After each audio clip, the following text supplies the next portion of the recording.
Jeff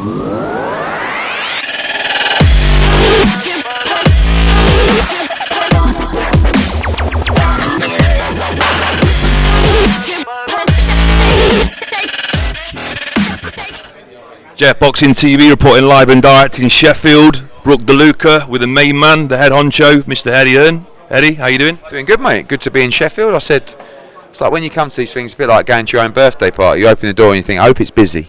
And it was rammed today, so people are excited. Got a good crowd coming on Saturday night. Good show to kick off the year. Kell Brooks back. I mean, he's fought Golovkin before, Errol Spence Jr. Nearly got to the elite level, couldn't get it over the line. Reinvigorated spirit, says he's going to come back bigger and stronger and better than ever.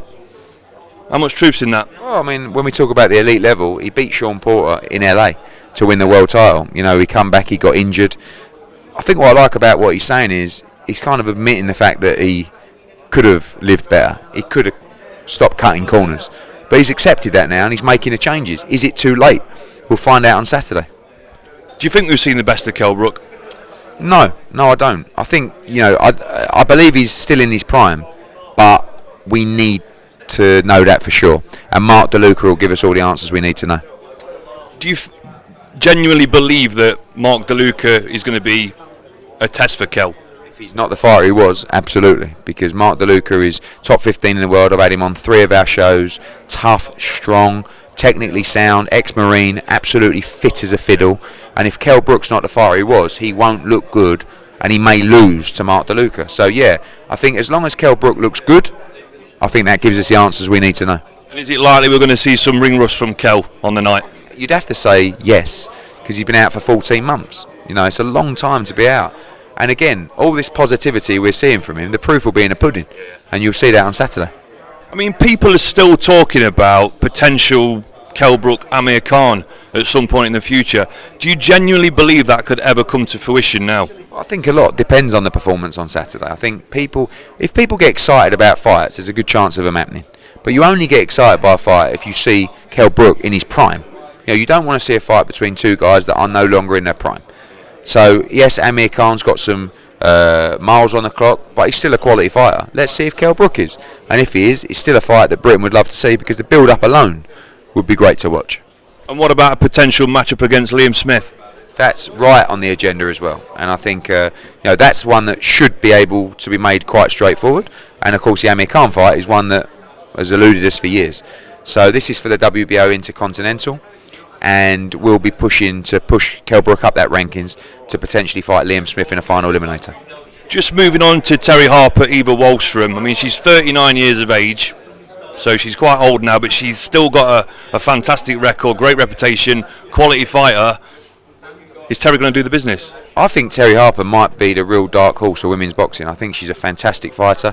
Wallström, although she's 39, I don't think that matters with the women as much as it might do for the men. They tend to have less rounds, less sparring, you know, and I think she's fresh. You know, we saw her in a good fight with Katie Taylor. If Terry Harper's not what we think she is, she'll lose, but I've got a feeling she might be really special. I mean, hypothetically, Terry Harper gets a quality win on Saturday night. What's the long-term plan for Terry Harper? Just to keep changing her life. You know, I like her smile. I like her naivety of the whole situation, and I want to give her more. I want to let her make money. I want to give her great experiences. I want to let her see her travel the world, but she's got to keep winning.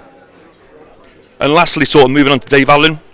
He's back. He didn't get the top table today. But he's back, he looks focused. I've been down Steffi Bull's gym a couple of times over the last couple of weeks, and he's training hard.